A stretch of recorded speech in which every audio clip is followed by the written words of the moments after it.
नमस्कार साथियों, दोस्तों, आप सभी का बहुत बहुत स्वागत है ज्योतिष के इस प्रोग्राम में, ज्योतिष के इस चैनल में। और ये जो वीडियो है बहुत ही ज़्यादा खास होने वाला है। मेष राशि वालों के लिए खासकर बहुत खास वीडियो है, क्योंकि उन्हीं के बारे में है। और आपकी राशि के स्वामी मंगल मेष राशि के स्वामी होते हैं, वो आपके कर्म और लाभ के स्वामी शनि के साथ बैठे हुए हैं। तो जब राशि का स्वामी खुद और कर्म और लाभ का स्वामी एक साथ मिल जाए तो वैसे तो ये बहुत खूबसूरत योग है। पर ये योग किस किस का है? शनि और मंगल का, जिसको हम कुंडली में क्या बोलते हैं? कुछ लोग इसको बोलते हैं बारूदी योग। शनि और मंगल का बारूद, क्योंकि मंगल सभी जानते हैं, मंगल द प्लेनेट ऑफ वॉर, हथियार, फैक्ट्री, मिलिट्री, आर्मी, ऐसी जो रिस्क की जो जगह होती है ना सारी वो। और आपने और मंगल शनि क्या है? शनि क्या है? ब्रेक है, पीड़ा है, ठंडापन है, ठंड। सूर्य ऊर्जा है, मंगल उल्टा है। सूर्य ज्ञान को दिखाते हैं, मंगल अंधकार को दिखाते हैं। तो और मंगल और शनि जब मिलेंगे तो एक तरह का योग बनेगा। इसको संघर्ष योग भी कहते हैं, कुछ लोग विस्फोटक योग बोलते हैं, किसी को बारूदी योग बोलते हैं। क्यों ऐसा बोलते हैं? क्योंकि इसकी स्थिति ऐसी होती है जैसे कि वो पटाखा होता है ना, दिवाली पे आपने देखा हो, जो चलते चलते बुझ जाए और फिर उसका ये पता नहीं कब फट पड़े, और गलत समय में फटा तो फिर नुकसान बहुत कर देगा। तो वैसा ही पटाखा शनि मंगल डालते हैं। और खास करके जहां दोनों की संयुक्त दृष्टि पड़ेगी वहां ध्यान भी रखना होगा। पर आपके केस में आप उन लकी राशियों में से एक हैं कि ये योग भी आपको लाभ देगा। क्यों? क्योंकि ऐसे सिर्फ 4 भाव हैं जो इस तरह की विस्फोटक एनर्जी को संभाल भी सकते हैं, उसको चैनलाइज भी कर सकते हैं। वो सामर्थ्य भी इन भावों में है। वो कौन कौन से भाव हैं? वो है उपचय भाव। आप सिर्फ ये मत सुनिए कि रिजल्ट क्या आएगा, आप थोड़ा थोड़ा सीखने की भी मेरे साथ कोशिश कीजिए। उपचय भाव 3, 6, 10, 11 भाव। अगर 10 में कोई ग्रह बैठा है तो फिर ये जो भाव होते हैं इनको हम उपचय भाव बोल देते हैं। क्यों? क्योंकि इसमें जो बैठी हुई चीज है वो समय के साथ साथ ग्रो करती है। अब चूंकि ये इस भाव में आ गए तो आपके लिए तो ये खुशखबरी है, आपके लिए तो ये आप कह सकते हो राजयोग है। क्या ये देगा? आपकी इच्छा पूरी होगी। कुछ जो आप बहुत दिनों से चाह रहे थे वो हो जाएगा, उसका रिजल्ट आपको मिल जाएगा। इसके साथ साथ थोड़ा सा ध्यान भी रखना पड़ेगा। ये जो शनि मंगल है, अपनी जो प्राकृतिक है ना, नैसर्गिक स्वभाव कैसा है इनका? थोड़ा चीज़ों को सेपरेट करने का है, अलग करने का है, दूर करने का। तो फ्रेंड्स से, अपने बड़े भाई बहनों से, सीनियर से थोड़ा बना के रखिएगा। चीज़ों में डिले रहेगा फिर भी, अच्छा योग होने के बावजूद भी, तो उससे क्या होगी कि स्थिति पैदा होगी वही जिसको बोलते हैं कि बम जो बुझ गया।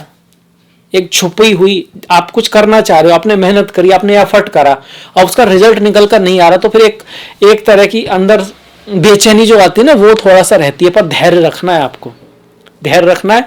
लोभ, काम, क्रोध, ईर्ष्या, अहंकार में कोई गलती नहीं करनी है। हालांकि राजयोग बन रहा है आपके केस में, पर फिर भी मैं ये कह रहा हूं, क्योंकि अंततः तो ये नैसर्गिक जो योग है वो शनि मंगल का योग है ना, आपको शक्ति बहुत रहेगी, एनर्जी बहुत रहेगी। तो उस एनर्जी का आप यूज करें, फिजिकल एक्सरसाइज करें, दौड़ लगाएं, जॉगिंग करें, भागें।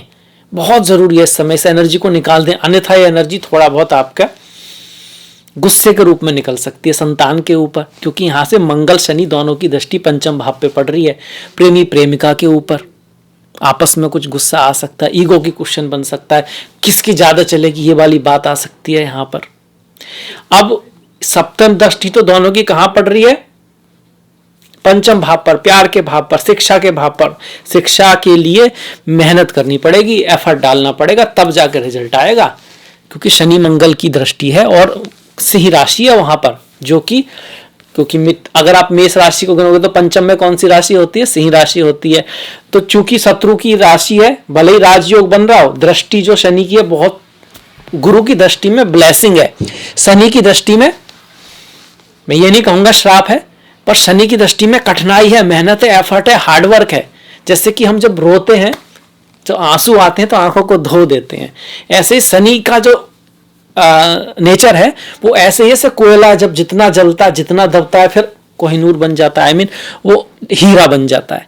तो कष्ट देते हैं, ऑब्स्टिकल देते हैं। तो वहां पंचम भाव मतलब संतान, पढ़ाई लिखाई, अगर आप खुद स्टूडेंट हैं तो एग्जाम में बड़ा मेहनत करनी पड़ेगी क्योंकि दोनों की दृष्टि आ गई। पर इसके अलावा मंगल की जो दृष्टि पड़ेगी यहाँ से 11वें भाव में बैठे हैं तो चौथी दृष्टि कहाँ पड़ेगी? 11, 12, 1, 2 फैमिली के भाव पर, धन के भाव पर।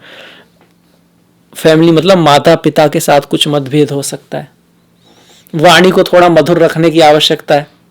लाभ होगा निसंदेह, कोई इच्छा पूर्ति होगी, पर इन चीजों का भी ध्यान रखना है। वाणी ऐसी बोलिए मन का आपा खोए, मीठा बोलना बहुत जरूरी है। कई बार हम सत्य के नाम पर गलत बोल जाते हैं। अबे अंधे को भी अगर अंधा कहोगे तो उसे अच्छा नहीं लगेगा और अच्छी बात भी नहीं है। अगर ईश्वर ने उसे ऐसा बनाया तो उसमें उसका क्या दोष, और ईश्वर का भी क्या दोष? कर्मों का फल है या कर्मों का कारण है। क्या क्यों कोई चीज हो रही है उसका पूरा कारण जाने बिना किसी को कुछ कह देना अच्छी बात नहीं है। जल्दबाजी में हम ऐसा कर देते हैं, सबसे गलती हो जाती है, पर गलती हो गई तो हो गई, पाश तो हमारे हाथ में नहीं है ना। भीष्म पितामह को भी अपने कर्म के कारण 101वें जन्म में 100 जन्मों के बाद वो बाणों के सैया पे लेटना पड़ा था। इतने महान व्यक्तित्व को भी तो हम क्या चीज हैं। तो कम से कम आज से सुधार के पाथ पे चलें।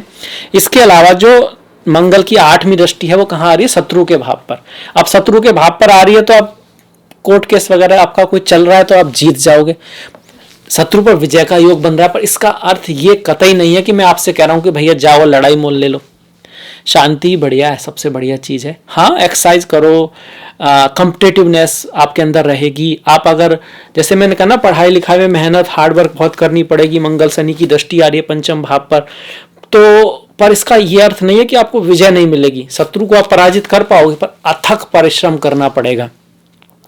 ये दूरदृष्टि का भी है, ये जो भाव है दूरदृष्टि का भाव है।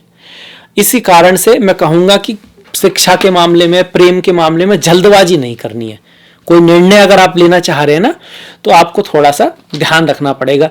15 मार्च से लेकर 23 अप्रैल तक ये योग बना हुआ है, तो इस समय में जल्दबाजी नहीं करनी इन चीजों में। तो ये हो गया मीन राशि, मेष राशि के लिए, कालपुरुष की पहली राशि के लिए। मुझे इससे कुछ आपको सीखने को मिला होगा। आई होप आपको पसंद आया होगा। तो लाइक कीजिएगा, सब्सक्राइब कीजिएगा। अगर आपने अब तक इस वीडियो को, इस चैनल को सब्सक्राइब नहीं किया है तो अब मैं आपसे विदा लूंगा। नेक्स्ट में वीडियो में आपसे मुलाकात होगी।